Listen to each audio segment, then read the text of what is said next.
C'est bon. Parfait. Donc, comme je le disais, que j'aimais bien le silence des classes, ça va tenir à peu près 2 minutes, parce qu'après, ce qui m'importe, c'est que ce soit un peu le bazar. I'll have to switch to English, just to make discussion easier. It was a time for me to wake up.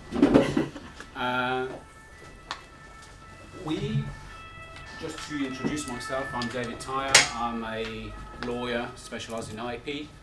I fell in the stew of domain names and DNS way back in the last century. I still keep trying to understand how a Minitel is working. Don't worry, I'm not going to be that nice. We are also with the hard task to discuss about, I'm just going to read the text, new ICANN round and Web 2.5, which would be a convergence between DNS domains and blockchain domains. If we remember, and even today, for some, the internet is a Far West. For others, it's a playground, for business, generally legal business, but sometimes not that legal. And that makes sense to some people to use a new media to make what is being done in the IRL, I would say, because human doesn't change. But is it the chaos or it is smoothly regulated territory? We have the arrival of a new round of ICANN DNS. Is that the Star Trek Next Generation? I don't know, but we will clarify the issue.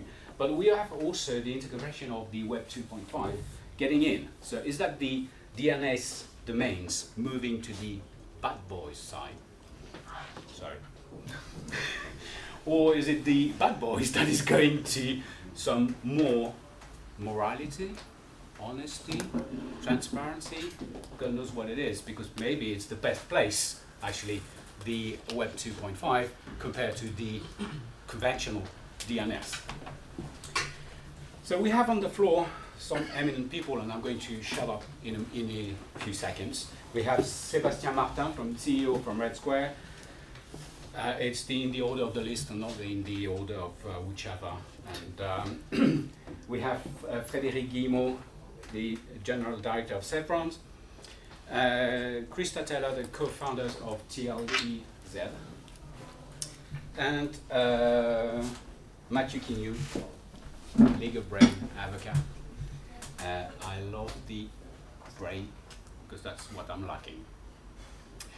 So I'm going to let them introduce themselves and then launch the discussion if you accept the mission. Who wants to start first? Christa, you go first, and then we let the guys. Sure. My name's Christa. I work at TLDs. My background, I, just like a lot of other people, accidentally fell into this industry. I started off as an accountant. I ended up working for a little company called poker.com. I learned about the power of domain names. And then from there, I came across this ad for the next round. I went to apply, and then didn't end up applying because somebody else was going after my same TLD. And then I ended up doing a whole bunch of different applications for the last round. And now, since then, for the last decade, I've been working on new GTLDs, helping them launch, figure out the value of it, the business plan of it, what makes a really great string for the next round, and working with brands and entrepreneurs and everything in between, making sure that they have really great value out of these assets. And right now I'm just working on the policies for .mobile, which I'm just launching, so you'll see that come out in the next month. I'm Frédéric Guillemaut. I'm the managing director of Brand Shelter. Used to be Safe Brands in the past, but I'm an old guy. Yeah, but Well, in the past it was even a mail club, for those who know. But and I've so Branch Shelter is a corporate registrar specialized in helping the companies to apply, to write their applications for new TLDs. We've helped a few, and we are part of the Team Internet group, who used to be famous as a Centrale. And that's it. Matthieu Quiniou, I'm a lawyer at DNA Partner in IPIT. I'm working a lot on blockchain issues, mainly when it's related to IT and IP, so I worked a lot on NFT. And also I've been on several deals related to specific domain name on Web3. So that's the reason I'm here at the moment. And I'm also a lecturer at the university in ITC, at the University Paris 8. That's it. Hello everybody, so my name is Sébastien, I'm the CEO and co-founder of Red Square. We are a risk mitigation company specialized in Web3. More concretely, we have two main activities. The first one is to do investigation, so on the blockchain part, OSINT, dark web, all these sorts of informations. We have done more than 300 investigations. We are also involved in big litigation contexts, and we have also a cybersecurity activity. And beside that, I also created the League for the Safety Within the Web3 Space, which is the first public and private network dedicated to safety within the space. We have Binance involved, we have Vivendi Group, and we have, it's a new that I share with you, we have also Bybit joining us, so we have one of the major brands in the space with us. So that's for the introduction.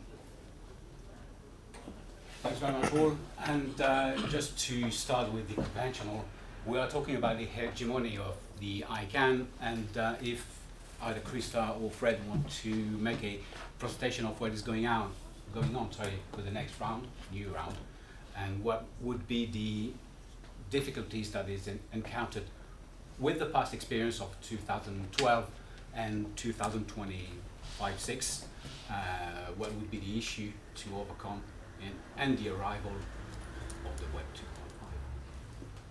Do you want to go ahead? I can start and then you can... Sure. Yeah.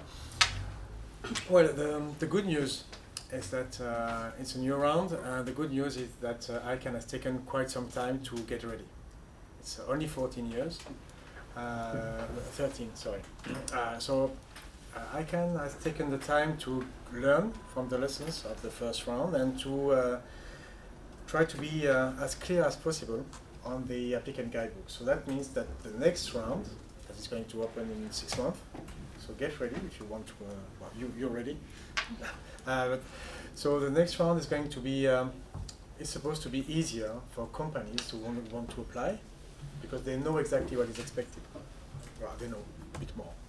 That was a big issue in the first round.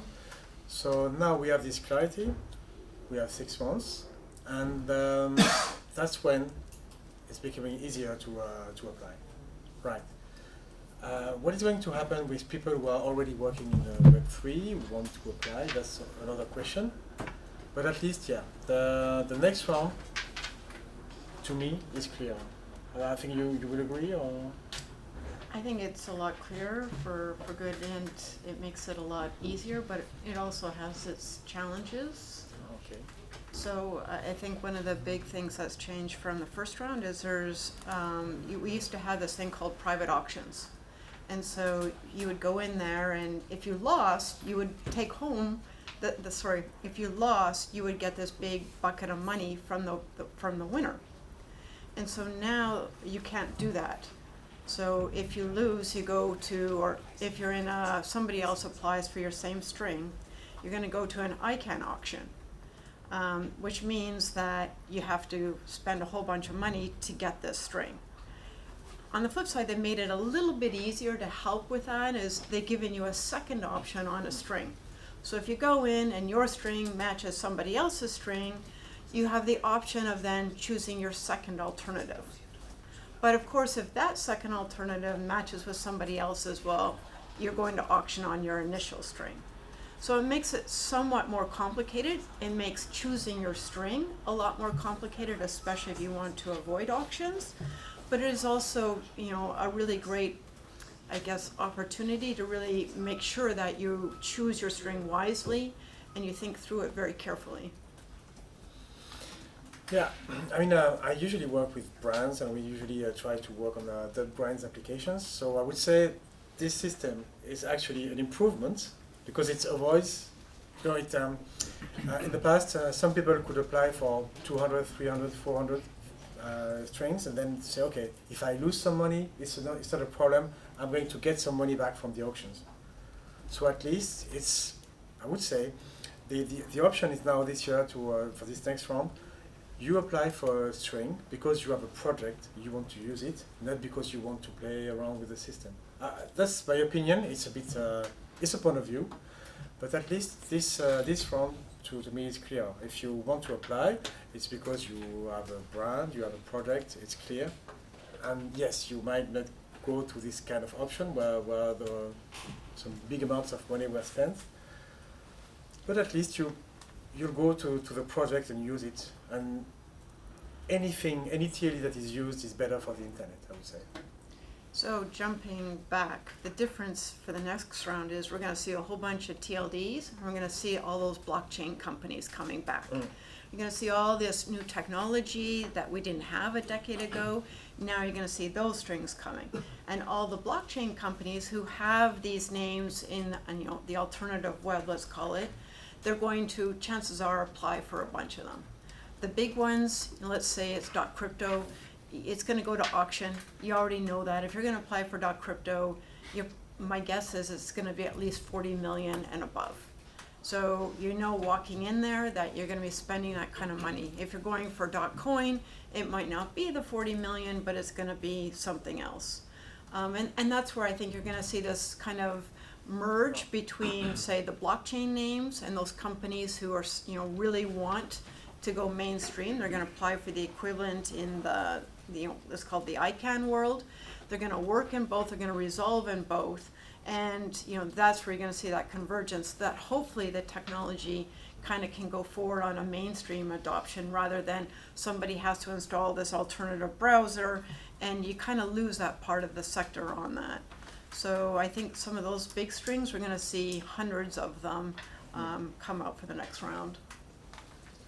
Yeah, that's maybe where you want to come, because we are from the old world, and you are more from the new world. So these people who want to apply and go for the next round.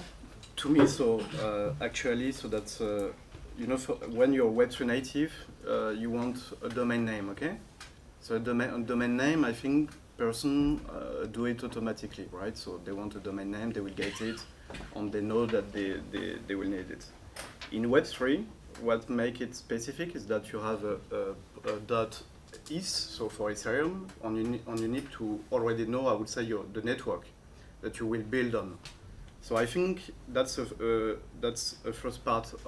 That's the first point, right? You need to know from scratch on which blockchain you will develop your own base yourself. So that's right now. Of course, you have the choice basically to buy everything. You will buy for each I would say, blockchains, but most of them will buy something for a domain name and maybe forget to buy on the more on the blockchain part. So today there is a lack of maturity, on the lack of reflex. We are working with a lot of projects in the space on. Except maybe on NFTs, because on NFT, you know, you're selling IP, ITs, IP rights. So here maybe there is a bit more of a maturity, but in the rest of the space, I do not see that many questions on that front, because today it's mostly never the priority, you know, to focus on this domain names. On this part, to me it's something that of course I cannot understand, because you know, it's all about your IP, your ITs, on at the end of the day the value of the company, and I think here we as professionals of of the industry, and especially working on the safety. Of course, there is a lot of risk if these topics are not, I would say, touched from the beginning, and maybe we can discuss a bit more deep afterwards why. And maybe one issue to have in mind when we deal with blockchain naming, it's that it's not naming the same thing. For domain name, it's naming an IP address, and mainly, well, there are other, well, specific issues, but mainly IP address. And for blockchain, you are naming a public address for wallet. So you are not here to, it's not in the ecosystem of DNS at all. It's really specific, and there are different questions on that, because when there is maybe someone that is a troll and cyber squatting your classical DNS, your domain name, well, when you go to the website, might be a mirror, and sometimes you've got big issues that can also involve financial aspects. But for blockchain, it's always the case. If someone take ENS or an unstoppable domain with a .eth, for example, and you send him money because you think it's a brand, the real one, and in fact it's a fake, then it's directly an issue, a financial one.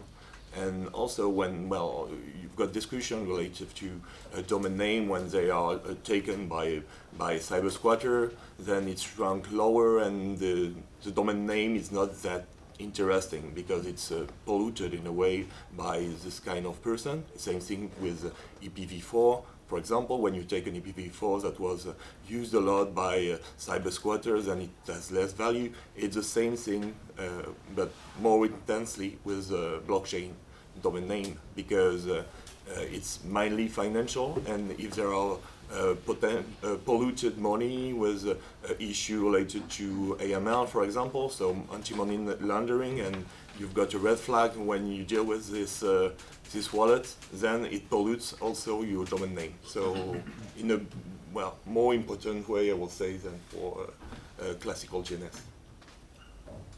You can have like a Web3 company which will not anticipate these topics and then can be cyber squatted.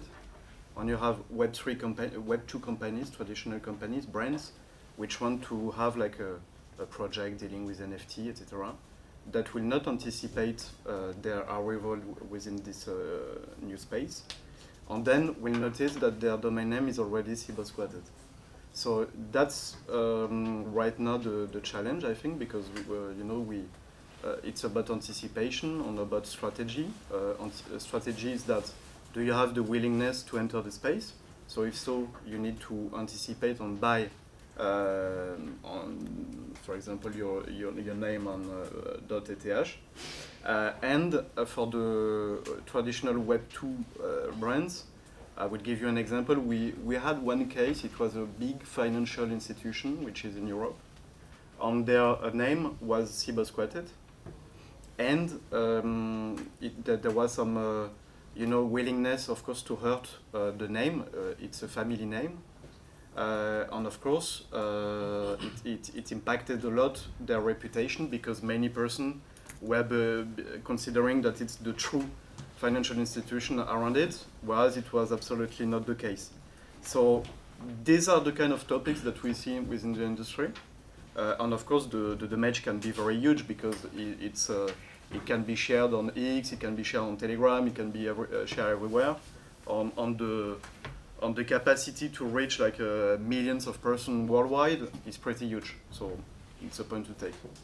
So in other words, if I sum up the thing, the traditional DNS is somehow safer, because we know what the cyber squatter is, we know how the DNS, the technology works, but we see also that there's some issue with the new round of the ICANN on, well, the almost opposition between trademarks on one side or brands that go there for their TLDs, and basically they might not be auctioned on either, because not the small company will go for a .brand. And you have all the other side, which is the open one, with the auctions, with, I mean, all generic terms that are interesting. But then you've got sort of a conflict between the decision a company should make in, am I going to the traditional one, or am I inserting the Web 2.5, Web 3 inside the DNS, though technically it's another issue. But then on the other side, I see and I hear from your comments that we have also difficulties in the cyber squatting, all kind of what we know on the traditional web, with the some place that should be more secure when it is presented, because it's the blockchain, it's safe, we cannot destroy the blockchain, we cannot attack it, so it's much better than the normal DNS. But in that position, how do you feel the companies or business angels that are going into that side to decide what would be their key to decide or choose whether go to one, to the other one, and how, because that's my other side of the subject, the trade names, or as you mentioned, I mean the patronym of someone, affecting it. So on the, well, basically if I sum up, on the Web 2.5 or the traditional DNS, same shit. But how is it solved? Because on your side, on the Web 2.5, there is no regulation. Yeah, and on the other side, you have something that is extremely regulated, and sometimes does not solve the issue, actually. I think one of the biggest issues is there's just so many blockchains. So even if you get your name in one of them, there's another 100 of them. In which case, you're just going to keep, you know, the bad guys are just going to cycle through all those blockchains, and there's no way you're going to get the trademarks in every one of those. And now I think over time, like let's go back 5 years ago, it was a wild, wild west in the blockchain world. So, you know, you could go into the zone there, and I just, you know, just went through it all with a trademark list. It was, every great trademark was already taken by, say, 5 people. They went in there, they had the smarts to go and do it, they just register them by the thousands. And then, you know, all they needed to do is sell one of them. It cost them a penny, 2 pennies, it's a great ROI on it. Now, you know, there's these groups and associations. So Ethereum is one of them. They have an association. They're building their policies on it. Now here we are 5 years later. There is some kind of form of it. Unfortunately, though, it's like, well, the ICANN world already went through all these issues. So we're kind of like almost redoing what we already did in the ICANN world. So hopefully it helps, but it doesn't solve the problem. And hopefully that's where, you know, the kind of the next round and, you know, the blockchain world do come together to really kind of bring the best of both of those worlds together. I think it was a good opportunity for the last years for some blockchain company to, it was a playground, Far West, and they could play around, and they could, some died, some grew, some became bigger, and now it's time for them to, well, they just realize that if they want to go bigger, then they will have to go official. And then becoming official means that anyone in the world can just access and play around with their domain names. So it's to, I would make a comparison between weed legalization. At some point, you had some illegal people who did some business. And at some point, there was an opportunity, it becomes legal. And now it's a good opportunity for the ones that are well organized and want to play following the rules. It's a big opportunity for them to start and, you know, sell more domain names, sell more things. So yeah, there was like 5-10 years of fights, of invention, of fight between all these companies, and now we let's see the stronger ones apply for a TLD, have an auction, try to unify maybe, and then they will bring some innovation, because there is some innovation, and then they will be able to bring some innovation within a safe world where everybody, my mother could apply for a domain name, because she will not go to Web3, but at least she will be able to apply for one of these domains, I think. Sébastien, Matthieu, you have Yeah, I think an issue related to trademarks. It's not done the same way on blockchain and on DNS. We've got the UGRP procedure for DNS, so it's quite easy to see with WIPO and ICANN, and to ask a registrar to cut down and send to the trademark owner the domain name when he wins the case. It's not possible on blockchain. You don't have a centralized authority that make arbitration. Well, you just have to try to make a deal with the person that get it, and the registrar, for example, the ENS, doesn't have the hand on the domain name he gave. Some of them have, I think, unstoppable domains still have the hand, but there is no specific procedure like UGRP to ask them to send back the token because it's mainly an NFT. Those domain name are NFTs, so it's included in your wallet, and once you have it on your wallet, then you can find out that while sending the money to someone, he has that on his wallet, so you are sending him, the naming is done that way, so it's very different from what we see with DNS server. Decentralized. Yeah. It's decentralized. Totally decentralized. So no register. Yeah. And you cannot froze the assets because there is no possibility to do that. It's on the wallet, and if you don't have the keys, then you cannot freeze it. And one other aspect is that when you want to have a real interoperability, because it's really important for blockchain, you will also have to have wallets that do the addressing, because some wallet don't know what you have on your wallet, and then they cannot send it to the name wallet. For example, if you say you send money to something.is and your wallet system like MetaMask doesn't recognize it, then you won't be able to send it because it's a parameter you've got. It's the same way you've got the cache, for example. It's quite close to the cache when you are addressing a DNS. In a way, it's like a cashless. Yeah, well, cache en français. To me, the issue right now within the industry, it's an issue of trust.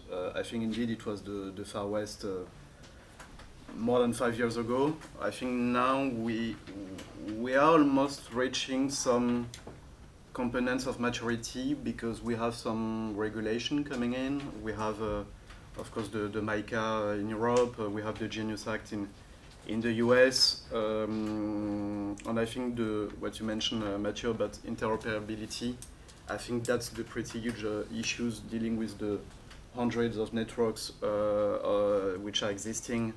And I think the challenge that we see that there is a lack of interoperability. So this is my main concern, is that we don't have any approach. Sometimes it's a bit a buzzword, right? When you're listening to new projects, entering the space, they say, "Oh, we are getting interoperable." Yes, but how do you make it concretely? It's, on these points that we are targeting, it's a bit a pain point, because if you're a brand, if you're a Web2 company, and you see all these difficulties, you say, oh, "Okay, I will not jump into the space, at least right now, because there is a lack of maturity." So that's so I think. Within the space, we need to be more interoperable. Right now, it's not, to me, a priority. It's not taking as seriously as it should be. So that's my concern. And regarding just a few points about seizure of crypto assets, there is a new trend, which is the freeze on chain. Now with the stable coins, especially USDT, we are in capacity to freeze assets on chain. So this is a good news. And USDC is also, working on that. So this, due to our activities, which is to do investigations, because of course I'm sure you're all familiar with that. On chain, we can trace everything. That's not an issue of, tracing. Today, the challenge is enforcement. Once we trace something, we need to enforce the conclusion of what we find. And that's right now the main concern almost everywhere, because we don't have enough judge. We don't have any enough police and gendarmerie officers which are able to manage this new technology. So on this concern, we have it everywhere. So that's also a topic that we have to coordinate internationally. Oh, okay, well, now when you think about those two places or universe, do you think they have to join, merge, converge, or basically they should stay each on each side with the interoperability just for the sake of communicating, but then it would be two type of users, totally distinct. One would be for more on the DNS, traditional DNS for communicating and stuff, and the other one would be, well, I would say limited to just cash flow and financial and all that stuff, which would make, I mean, basically two worlds different but living side by side. I would say I'm the only registrar on the panel. At some point, it's just about distribution. If your plan is to sell addresses on your Web3, on your blockchain, you can do it, okay, but you have to find some distribution channel. And there is a beautiful distribution channel managed by ICANN, well, not managed by ICANN, but accredited by ICANN, and that's all the registrars, the ICANN registrars.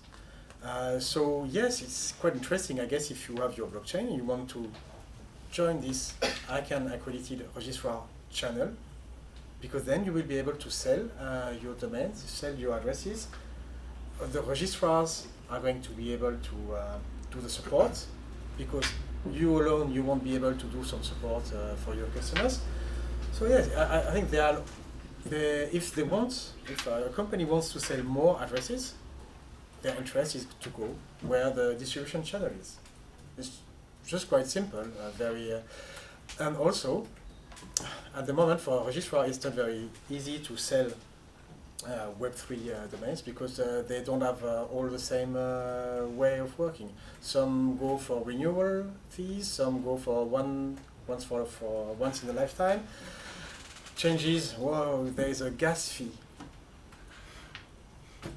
Very nice. So it's very, I thought it was funny to see Web3 trying to move forward because they didn't want to be centralized. We don't want to, we are fed up with all the banks, all the fees from the banks. We want to have a free world without fees. And but yeah, but it costs some money, so we have to find a way to get some fee. So there were some funny things. So yes, it's quite interesting if they can try to go into the model of the registrars of the ICANN, and then they will get more distribution. But that's just a very business-like position. More distribution, get a channel. Just a quick one. Gas fees are mostly to prevent spam. There are old chains. Yes. Sorry? Gas fees Yeah. are mostly to prevent spam. If there are no gas fees, the specialist will explain. Ah, yeah. Yes. So that is. Okay, so you mean... Sorry, but Yeah. sorry for that. But to me, the challenge of distribution is a pretty critical one because it's the basis for everything. So, on what I always say is that right now, dealing with digital assets, we don't have enough secure distribution channels. So we see every day, people getting scammed. Why? Because basically there was just a short difference on the domain name, and that basically they do not notice. So, but yeah, if there is one letter or I don't know something in the domain name, it changes completely the project and the stakeholder behind the project. So I think right now the challenge of distribution is a pretty critical one, because and I think all the industry wants to reach a level of maturity and of course to gain customers. If we do not secure these distribution channels, then our industry is broken. So that's the issue, and that's I believe that working with registrars is, and I'm sure that they have a kind of role to check that but the person asking for this registration, so that we can also ban this person who are like basically scamming or cyber squatting, etc. So that's my concern right now. And for the merging, I think that, well, for blockchain and DNS words, maybe they won't really merge. There are experience who try to make the .com that might be used also to name, to address a blockchain wallet, and it's really interesting, like we had with Tel and with Telephone, so it's almost the same thing. But it's not addressing, for one it's addressing a website, on the other one it's addressing a wallet to synthesize. But I think with CBDC, the central bank digital currency, it will merge because it will be centralized in a way, well, a bit slightly decentralized, but proposed by the states. And so it will be way easier, for example, for AFNIC and .fr to partner with CBDCs that will be proposed by the European Central Bank. And then you will have the same identity with your RIB, in a way, because it will be a RIB, and with your website. And so when you send money to websites, then you know clearly where it goes, and it might be interesting. But maybe we won't have CBDCs in Europe. But it's a project. They call it, normally it was supposed to be, a new step this year on that in Europe. In the US, they don't plan to do it, until Trump, Trump don't want that. But maybe it will change at the next election. So, the merging, I see it when it will go to CBDC for blockchain. A small merge, some experience. So, but basically, just to finish up, and I give you the word. So, in other words, you're saying that the merger will be just for the technology, for the transaction, and there is the other side that would be working alone on the Web 2.5, and the other side, the DNS, for traditional aspect for what they're being built for. And then the question afterwards would be, but what about the user, the end user of each technology or each things? How can he just not be put aside, not understanding, or being just trolled or scammed or whichever, on whichever the DNS, and whether it's DNS or Web 2.5, both would be dangerous. I just keep the question on the side, just to have yours first, which imagine was to... A very quick one, but just because the question was about convergence of Web 2 and convergence towards Web 3, or the reverse way. So you were talking about the convergence of maturity. First of all, is it possible to have a general information from an ICANN point of view also about the maturity of convergence? Because so far we had first the Web 2 with its distribution and its business model, and now it's been a couple of years. We have some old world GTLD. I know at least two of them, which are the ticker names of blockchains, of very famous blockchains, and we didn't see so far, to my point of view, we didn't see some huge move from this blockchains company using the GTLD, which use their own ticker, first of all. Then we have new GTLD possible from years. There's a new round maybe in the upcoming future. So do you feel the blockchain companies will start launching their own GTLD to brand typically the wallets of their users? Is it the future? And if you think so, why so far they had the possibility to do it before? Why they did not do it so far? Because it was a long time ago and they were not existing, maybe they were not born. 5 years. No, I mean, the last time you were able to apply for a new TLD was in 2012. It was 13 years ago. So some of them were not even born, these companies. And I don't know. I don't know all the dates about blockchain and when it started and so on. But so yeah, they didn't apply to it. And I think most of them don't want to use someone who's already there because they want. What is important is the distribution and the margin. Maybe they want the margin and the revenue. I think I think the difficulty is, and I think that's where it's a real shame if they did separate. But for the ones who do want to use it, it comes down to, say, the marketing department wants to provide a really new experience using blockchain to their end users. They don't want to be associated now with some of these blockchains because there's so many bad players in there.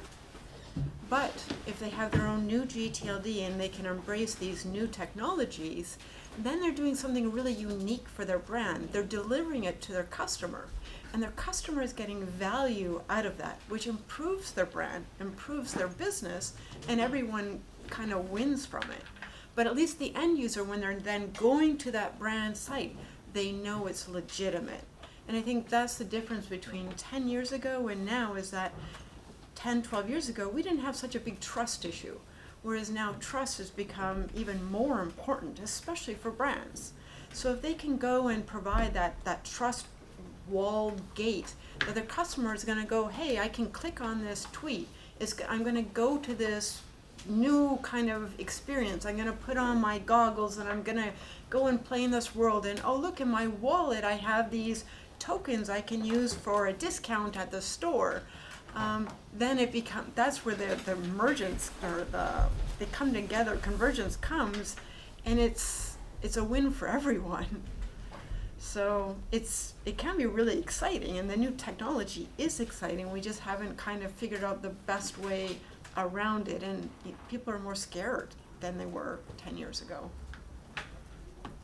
So this is why when I'm sliding to my question on the end user, won't they be just not aware of what it is and just keep in their mind,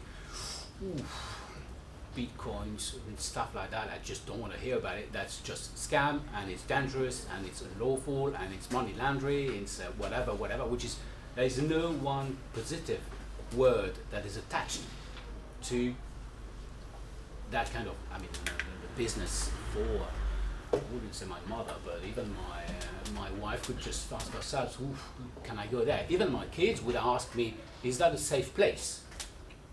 So that means that in their mind, they already have the idea that there is potentially something unsafe. So what would be the, we have to make communication on just for end users. I think it will be a merger, in the sense that the banks are starting delivering or preparing digital assets products. We saw BoursoBank, we saw many stakeholders, Revolut, we see all these companies which are nowadays in your daily life. So I think as it's starting being delivered by traditional brands which are already in the mobile phone, because that's also the next thing, is that it's based on the use case. Everybody has a mobile phone today, and at least it will be a new app in your mobile if you make the choice to go through digital assets native companies such as an exchange, such as whatever. If you want to be on self-custody, you will have MetaMask, you will have, and so that's the first option. Or the second option is that you do not trust, I would say, this setup, and you are waiting for your, for example, banks to deliver a digital asset. But in any case, it will be in the environment of the user, and that's what we, at least that's my conviction. That's what we see right now happening. And more on the legal side, what would be the issue then? Well, it's hard to say. I know. Well, the question is, without UDRP, it's really hard to deal with this issue. If there is a merge, it's better because maybe the registrar is involved, so you have someone to deal with, and you can easily maybe freeze the domain name aspect. You can also have someone to talk to, because a big question on blockchain is also the anonymous aspect, because some people use blockchain without saying who they are. It's not that easy to find out who's behind. It's not that easy also with IP address, but it's possible. You ask a judge, he will find out. With blockchain, it's also possible, but not that easy. We created a tool on that to find out who's behind some ENS, etc. It's not always possible.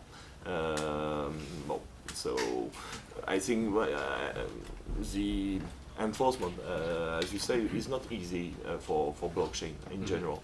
And maybe it will become easier when it will be CBDC. For CBDC, it will be the opposite. It will be so easy to enforce everything. But there are other issues. Then it's more about liberty, etc. For fundamental right might be problematic, but in terms of interoperability and trust, then if you trust institution, it will be perfect for you. If you prefer a decentralized, trustless system where you have to check everything by yourself, then maybe you will still be a bit in the blockchain space. But then when you say that, basically, I mean, when we were taking the example of the bank going to the digital assets, it's the brick and mortar that is somehow afraid of what is going to or may happen on the digital asset, so they want to grab it and make the end user being more confident or in trust, because it's their bank, which exists, at least for some months, years, but maybe, exists physically.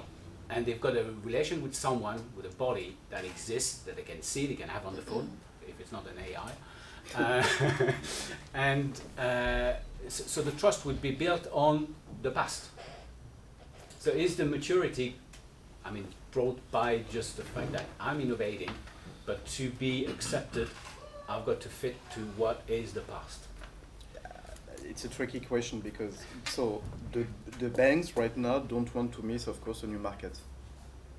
Second point, they are missing the millennials market, because when you see all the so-called neobanks, of course they are disturbing their business. So that's the second point. The third point, the user will have the choice. So there is the choice for digital assets native entities. So you will go basically on a centralized exchange or a DEX, up to you. So that's the first option. Or you will have the traditional institutions offering it. What will be good for both options is that once we have the second option, which is that the institutions deliver it, of course the use case will grow. Of course there will be more security, in the sense that the banks will be obliged to audit, to check, to verify everything. And in the meantime, there is also the regulation entering into the space, which now force to be regulated if you want to deliver some specific services. So if you cross all these informations, I think it's the merge, there is everything for the merge under our eyes. Okay, but then that means, sorry? But maybe the banks they will go, but not now. They've been fighting against blockchain, so they cannot, at least in Europe, my feeling, go into using their brands from the old world to rebrand all their services. They will, but it will be still 5 years or 10 years from now. In US, maybe it's different, and we've got institutional actors from the financial world, which entered, push, and launch even stable coins and so on. So it's possible that if they have already their old GTLD extension, I don't know if JP Morgan, for example, has a .JP Morgan or not, but possibly these guys would be the first to make the conversions because they are so active in stablecoins in US. But back to the blockchain companies, because that's where maybe the crossroads are. Is today there's about thousands of blockchain companies. In the past we had .link and .tel, which do correspond to some blockchain activities, but the Web3 actors did not grab the opportunity to use the, to my understanding, the use of the old domain names, even it's their own ticker, which would make sense. They did not do it. But maybe next year we will see thousands of blockchain companies, if there's ICANN opportunities for new domains, to now, from the Web3 perspective, to brand their own activity by asking for the Mr. Blockchain so extension. The shortest one is possible. The shortest one is their ticker, and not the full name of the company, which sometimes may, like Ethereum just started, but Ethereum is a full ecosystem, so it's very difficult to brand. It was very difficult to brand. It was the first joint between the Web 2.0 and Web 3. Then we had other actors with mitigated or hybrid products like some Web 3 registrar, which tried to bridge the two. But banks, okay, in short, banks will be okay 5-10 years. Maybe the blockchain companies will re-enter the Web 2 space. They had the opportunity to do it before, and using the registrar as a distribution channel. Some big actors from the Web3 are now getting ready to enter the ICANN world. Huh? They want to grow, they want to carry on growing, and they are getting ready. I think Unstoppable is going to apply and trying to make their business more respectable, and trying to and they will also add some solutions for people who have a dispute. So they will do whatever they can to become respectable and not unstoppable. Yeah, they're going to apply for that. They're going to be part of this ecosystem to grow. And for the banks, don't forget that banks might have a few responsibilities when they sell some products to their customers. When they have to warn the customer that he can lose everything. So blockchain companies too now. Yeah, so maybe banks and the blockchain companies will be able to open some specific wallets. Like it's easy. I could link my normal account to one part of the. Well, I do that already actually. And yes, it's a good possibility for the banks. But I think the most important thing will be in April when we will see who applied for new TLDs and. But for the banks, it's interesting the point that you discussed, because that's a different of approach between US and Europe. You can see the banks, the French banks, for example, launching some Web3 projects. They created a dedicated subsidiary. So it's a new name. Yeah. In the US, it's within their historical business. You take Fidelity, you take BlackRock, you take Franklin Templeton, etc. That's within the existing company. It's not outside the company. So but they create like a brand made by, for example, there is Onyx by JP Morgan. But they assume their brand because it's also a matter of credibility for the end user. Just quickly, the one thing if we're talking specifically about banks is there is a bank TLD, and not anyone can get it. You have to show you're a bank, you have to prove you're a bank, you have to have higher security than any other ones in order to use your domain name. So technically, if they were smart and they wanted to do this, the banking association would come together and go, hey, we want to be able to provide this solution to the banking industry for providing A, B, and C. So then any bank, small, large, or anything in between, could actually sign up, use their bank, and really it would help all the users to go, you know something, I trust this bank TLD because I know it's only banks who can use it. I'm not going to get hurt or phished or anything else by going to this site. Yeah, but it's a shame that .bank doesn't really work that much, huh? What do you mean?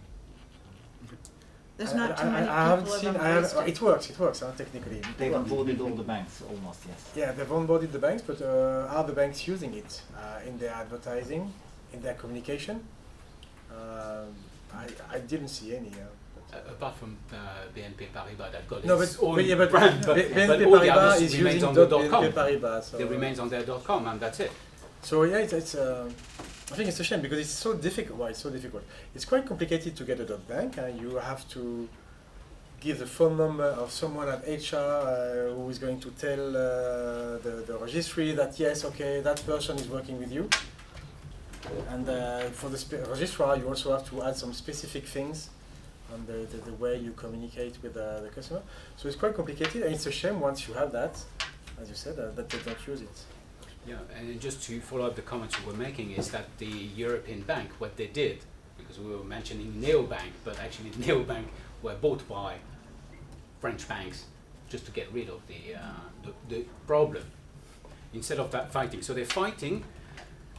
They buy out the company that said, okay, well, I mean, we can see Bourso Bank, we can see all of them are just family off. We don't know what it is, yeah. And the end user actually trusts the company because they are already old one, though they were neobank. But they didn't. The bank did not learn about that experience, and they might be fighting the Web3 just because they don't understand what it is, and that they're not thinking and using the GTLDs, the existing GTLDs, to make it a safe place. I mean, the .bank is a very good example for that. But now, I also heard from the discussion is that it's branding. So if I'm branding, then I'm not going to take it, like you were mentioning, a .coin or a whatever, but I will take the .my name. So I'm a brand TLD.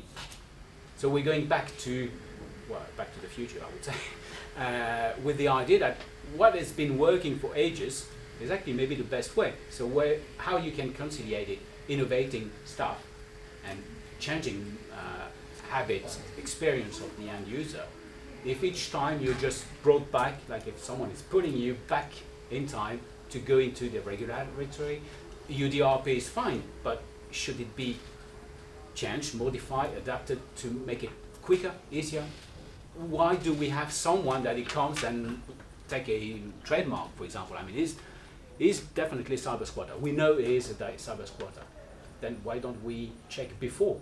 And then we lose the idea of internet is quick, fast. I want a domain name. It takes me 30 seconds to get it, and no one is checking who is asking for it. But when you file a trademark, just to make the comparison, are you the owner? Do you have an address? Are you honestly that person? And if you're not, then you can just lose your right. So you see that the comparison I could make on that aspect. Yeah, Fred.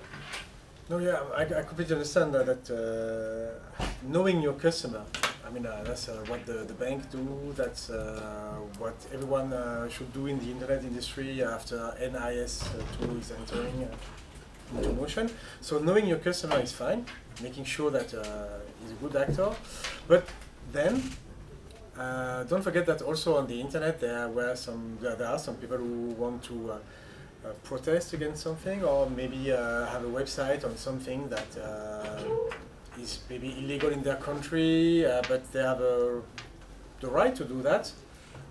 So maybe some people would prefer to become to stay anonymous. I'm not saying it's. Sometimes it can be a good reason if you are. Well, I'm not going to take any countries examples because I'm a very politically correct guy. So yeah, sometimes you need to be anonymous. It's good, and blockchain for that is also good. But yeah, if you really want to push that, everyone has to be transparent and show their identity is becoming more complicated, a bit more complicated. So. Yeah, just to bounce on that, I'm totally politically incorrect, and I'm totally against anonymity. It's not possible. I mean, if you're doing something, you just assume who you are and what you are doing. So all the who is privacy, to get that example, to be hidden somewhere, that means that you've got something to hide. No. And if you have something to hide, then that could be the question. Do you close the windows in the night when your lights are on? I'm not going to tell you all the tricks I'm doing, but Why? I can have the windows open and I can do something, but people like to be seen in. Well, that's. Sorry, I'm just going on the wrong side of the discussion. That is a side already. But that's, if you assume what you're doing, Every it person means you has want right people for to privacy. see you. Every person has right for privacy. Every person. Well, It depends so on what if, it is. Sorry. sometimes it depends. Yeah. Yes. Okay, in a Co- let's say free country, I agree with you. In a non-free country, I wouldn't. Yeah, but Just then keep in what mind is a what's free country, happening. what is not a free country, then that's. That's why I said quotes. Okay. But you Politically see, correct. I told you in the introductive comments that I'm here to put a mess. No, but No, I, she doesn't, but I just. Yeah. I think we have to keep in mind also what's happening targeting, the crypto holders. Yeah. I think because, so to me that's one of, I agree and I disagree in the sense that I agree because we need privacy. I disagree because when we don't have privacy, then we see the risk of safety also reaching, and especially physical risk. So that's a bit I would say because as you mentioned, it's about at the end of the day giving a name to a public address on which you can identify the level of fortune of a person. And also all the way they use the capacity on chain. So they can see all the protocols they are using, all the crypto platforms they are using. They can see everything, all the connections. So here I'm for capacities of enforcement, but for privacy in the sense that there is some technology existing which is for example done by Zama, FHE.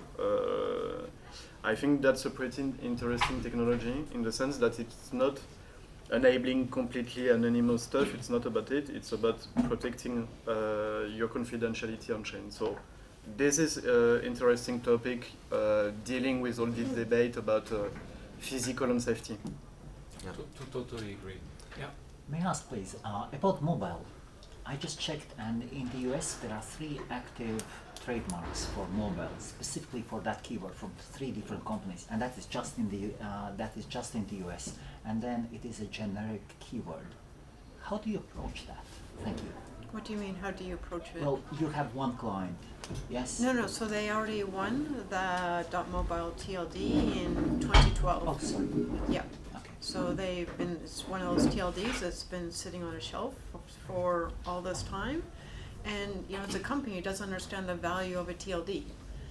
As it doesn't take too long to go, hey, you had this really great, terrific asset sitting there. You can really benefit your users, benefit this world. The world has changed now. Everyone is mobile. So, and it's Dish Networks is kind of like the equivalent of Orange in France. And, it's a big organization. So you can do some neat stuff with it. And to tie it back you need the registrars. And as a TLD owner, it takes a lot of time and energy to do all the marketing to reach those end users. And I'm lucky with mobile is they have a user base already there. So we're doing a special period for them, but it goes back to blockchain domains need a way to reach the end user. And people underestimate the amount of time, energy, and money that goes into that. Or maybe at the beginning, all these blockchain companies underestimated the time and effort, and then they realized it was complicated, and then now they are going to converge. Maybe. I'm sorry, but time is running. Is there any questions before the panel concludes on their point if they have a last word to say before going to launch. Yeah. Well, about the convergence between DNS and blockchain, namely, there was already an attempt in 2023 of integrating, making domains on blockchain resolvable through DNS with .box domains. Now apparently, in 2023 already you could have access to the Ethereum name service through the DNS. Now, question is, what has happened since? Because I just checked and it costs 120 USDC to register a domain name on .box. And I still, and when I look around me and look at ads in the metro, I still see .fr domains instead of .box. Well, So what is going to be the way forward? It costs a whole bunch of money. Like as a, when I'm launching a TLD, it's a massive amount of money. Our customers are the registrars, and then it goes back to there's so many blockchains of say let's box. Well, this one's going to point to here, and you have what's that priority sequence when there's let's say 12 of .coin, right? Sorry. No, I'm just .box. We were quite excited as a registrar.